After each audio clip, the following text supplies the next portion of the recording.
بسم اللہ الرحمن الرحیم۔ میرے عزیز دوستو، آپ سب کو ناگ ٹی وی 4 پر خوش آمدید۔ میرے عزیز دوستو، آئیے ہم آپ کو 653 سال پہلے کے دور میں لے کر جا رہے ہیں۔ اس وقت سے لے کر آج تک ایک سیاح، نام اس کا ابن بطوطہ، جو 1304 عیسوی میں مراکش کے شہر طنجہ میں پیدا ہوا۔ جیسے ہی اس نے جوانی میں قدم رکھا، اس نے ایک فیصلہ کیا، اور ساتھ ہی اس کو سیاحت کا بڑا شوق تھا۔ جس دوستو، یوں اس نے 28 سالوں میں 75,000 میل سفر کر ڈالا۔ اس نے دنیا کے بے شمار ممالک کا دورہ کیا، سیاحت کی، اور سفر کے درمیان اس سیاح کو مختلف قسم کے حادثات پیش آتے رہے، اور کئی موقعوں پر بعض ممالک میں اعلیٰ عہدوں پر بھی فائز رہا، مثلاً ایران، شام، تیونس، فرانس، مصر اور ترکی کے علاوہ بھی دوسرے ممالک کی بھی سیاحت کی۔ مزے والی بات یہ ہے، اس سیاح نے یعنی ابن بطوطہ نے بیشتر سفر کسی قافلے کے بغیر کیا، اور اکیلے ہی کیسے، یہ ذہن میں رکھیے 653 سال پہلے کے دور میں سفر کرنا اتنا آسان نہیں تھا، لیکن ابن بطوطہ کو دنیا دیکھنے کی خواہش یا لگن تھی، اور اس شوق اور لگن کی خاطر وہ پوری دنیا میں کریا ملک و ملک گھومتا رہا، اور اس طرح ابن بطوطہ نے سفر کے درمیان حاصل ہونے والے اپنے تجربات اور مشاہدوں کو کتابی شکل دی، اور اسے عجائب سفاری غیب الدیار کے نام سے اپنا سفر نامہ تحریر کیا۔ اس کے علاوہ اس نے، میرے عزیز دوستو، ایک کتاب رحلہ کے نام سے لکھی، جو اس دور کے تاریخی، سیاسی، ثقافتی حالات کا موازنہ کرتی۔ یہ کتاب بھی اگر آپ کو ملے، یہ پڑھے جانے کے بہت ہی قابل ہے، اور یوں اس کتاب کا مطالعہ ہمیں براہ راست اس دور میں لے جاتا ہے، اور ہمیں اس دور کی داستانیں سناتا ہے کہ تب مختلف ممالک میں کس طرح کے رسوم و رواج پائے جاتے، لوگوں کا رہن سہن، بود و باش کیسے تھے۔ دنیا کے مختلف ممالک دیکھنے کے شوق میں یہ سیاح یعنی ابن بطوطہ 1332 میں ہندوستان آیا۔ میرے عزیز دوستو، یہ وہ دور تھا جب اس علاقے یا اس خطے پر محمد بن تغلق کی حکومت تھی، اور محمد بن تغلق بہت ہی علم دوست تھا، اور بادشاہ کو اس کا مہمان بننا بہت پسند آیا، اور جس پر ابن بطوطہ نے بادشاہ کی مہمان نوازی کا خوب لطف اٹھایا، اور ابن بطوطہ کی ذہانت سے متاثر ہو کر اسے قاضی کے عہدے پر تعینات کر دیا۔ میرے عزیز دوستو، یہ 853 سال پہلے قاضی کی سیٹ پر مقرر ہوا، بابر رحمتی کی وجہ سے نہیں، جس نے پاکستان کی اخلاقیات کو بگاڑ کر رکھ دیا۔ میرے عزیز دوستو، ابن بطوطہ نے اپنی کتابوں میں مختلف ممالک میں ہونے والے تجربات بیان کیے، ہم صرف فی الحال ایک خطے کے بارے میں ہی آپ کے سامنے کچھ گزارشات رکھنے کی کوشش کرتے ہیں۔ یوں اپنی کتاب جو ابن بطوطہ نے ہندوستان کے بارے میں لکھی، وہ کہنے لگا اس ملک میں آنا میرے لیے نہایت ہی شاندار تجربہ تھا، لیکن یہاں کی فضا میں عجیب سی بدبو تھی، یعنی سڑان، اور جو ناک کے رتنوں میں ہر وقت گھسی رہتی۔ وہ اپنے مشاہدے میں لکھتا ہے، میں نے دیکھا ایک دکان پر تیل بک رہا ہے، تو اس کے ساتھ والی دکان میں ریشمی لباس فروخت ہو رہے ہیں۔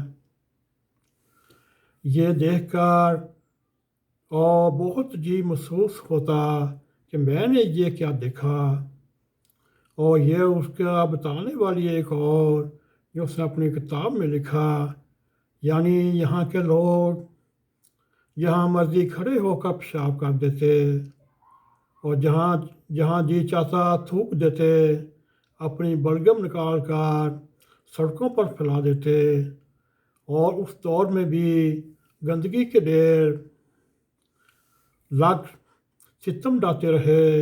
ہر ایک نے گلی کے نکر پر یا اپنے مکان کے سامنے گندگی کے ڈھیر لگاتے رہے۔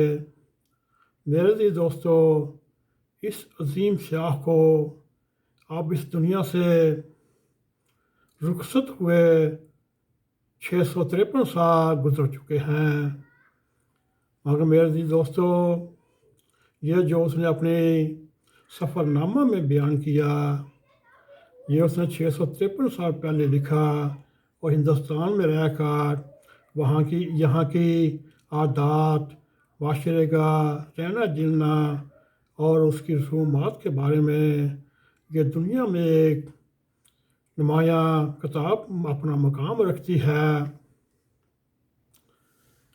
لیکن اگر ہم آج بھی اپنے خطے یعنی ہندوستان ہوا، بنگلہ دیش ہوا، پاکستان ہوا، جو اس وقت ایک ہی برصغیر یا پاک و ہند کا علاقہ گنا جاتا تھا، تو بہت سی صورتوں میں یہ آج بھی ویسی کی ویسی عادت ہے لوگوں کی، جو ابن بطوطہ نے آج سے 653 سال پہلے بیان کیا۔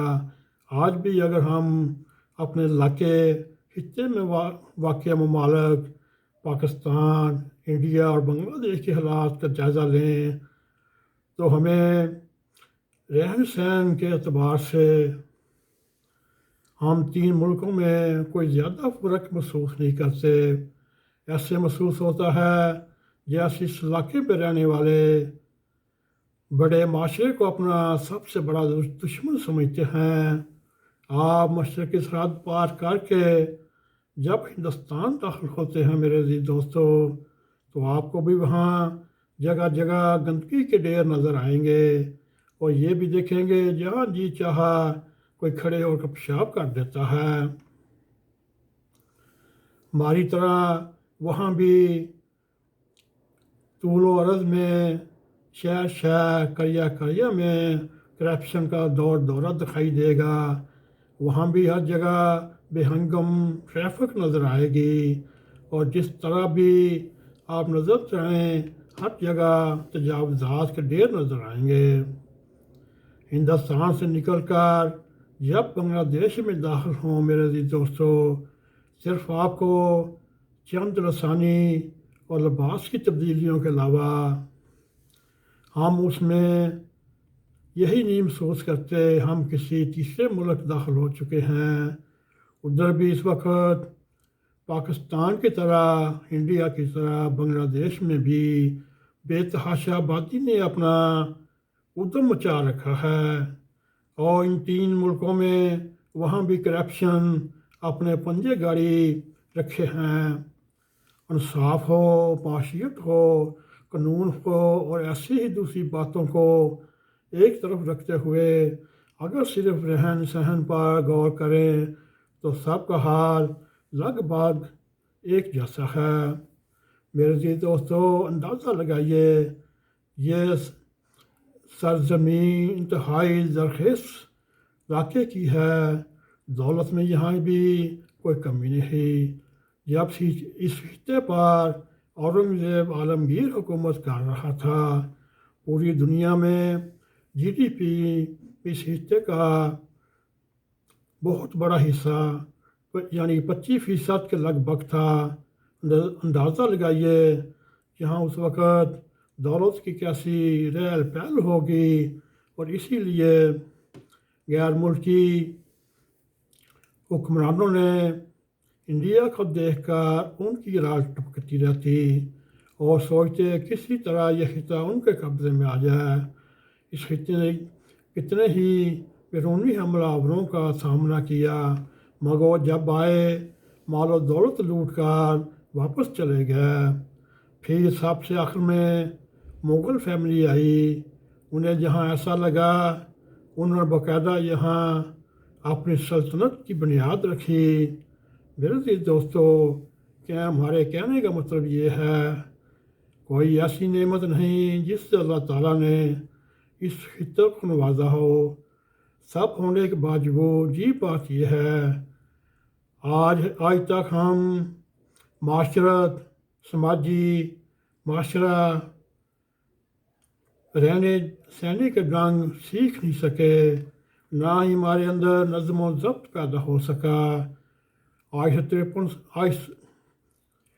653 سال پہلے جیسے ابن بطوطہ نے بیان کیے، ویسے ہی یہاں کی چال بے ڈنکی سی جو پہلے تھی سو اب بھی ہے۔